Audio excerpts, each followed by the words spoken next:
Hi everybody, I'm David Lisot. I'm here for Coinweek at the Long Beach Coin, Stamp, and Collectibles Exposition. Collectors and dealers once again have come from all over the country to buy, sell, and trade coins, collectibles, all kinds of cool items.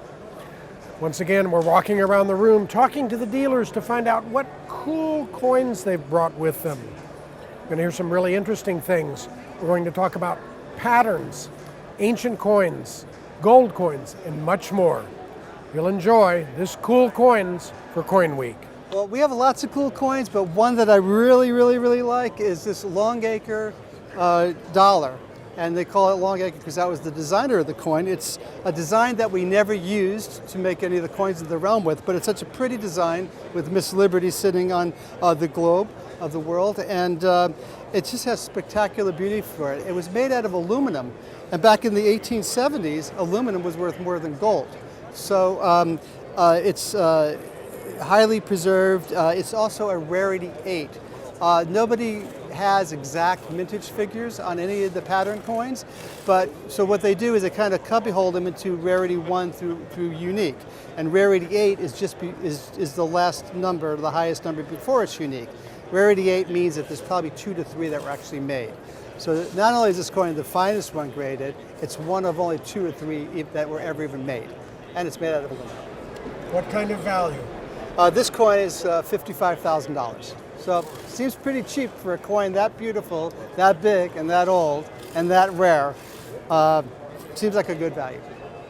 Well, this time we were actually fortunate. It's actually got the new PCGS insert with it, but we were fortunate to buy this 1922S, $20 St. Gaudens. It's got a mintage of only 12 coins certified in Mint State 65 with only one higher. So it's actually quite a find for us. How many people put together sets of St. Gaudens? St. Gaudens collections are probably not necessarily always the finest, but there's a lot of people that collect them. We had the fortunate ability to help Philip Morris put together his famous collection of the finest known, so this kind of takes me back a few years. And what kind of value? This is $50,000. Well, I brought here an 1881S San Francisco Morgan dollar graded 66 deep mirror proof-like, which is actually a very scarce coin at this level, and it has a very nice cameo contrast, so that's a pretty tough coin to find like that. What makes a proof-like?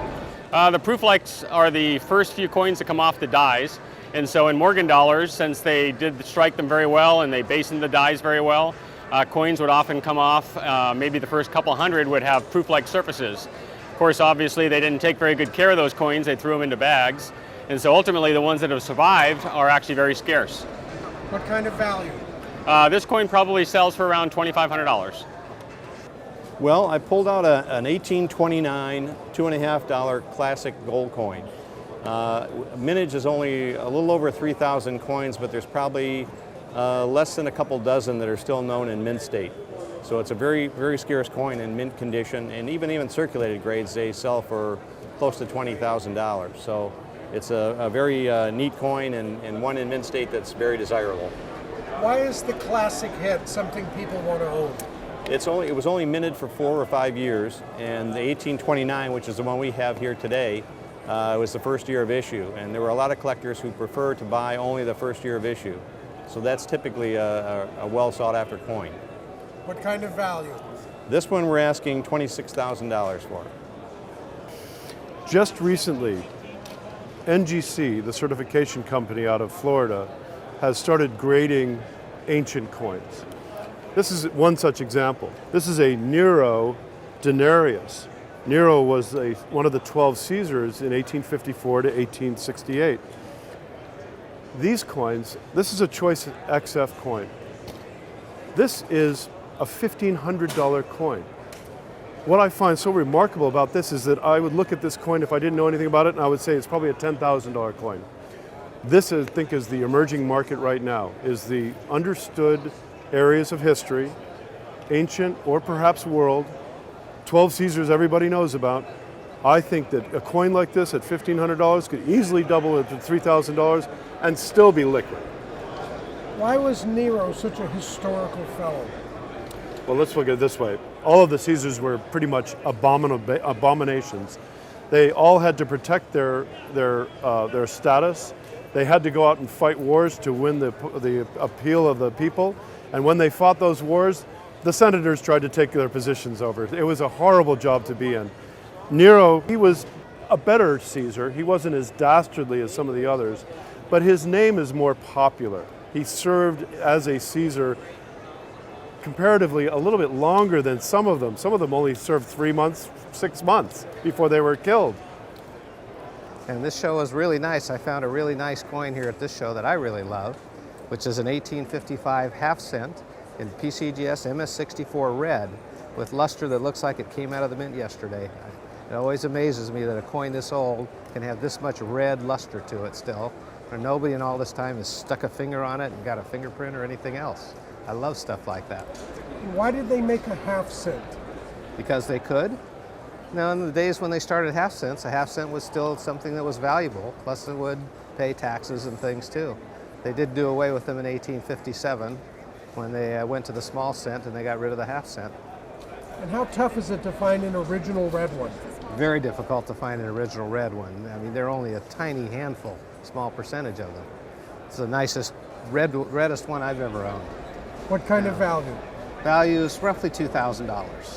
Shows we talk to the dealers of what item do they bring that's a really cool coin. Do you have a cool coin with you this trip? See, well, I did buy something really cool. Something that I think is extremely cool. Very much so. That's interesting because it's a Hudson Bay medallion that was awarded, I'm sorry, to a school, graduate in 1837. And this particular piece is made of 85% gold, which is very, very unusual, because most of the Hudson Bay medals and whatever are not made out of gold. How rare are Hudson Bay items? See, that's probably the most desirable medallions and tokens from the Canadian collectibles. So it's very, very interesting piece. What kind of value?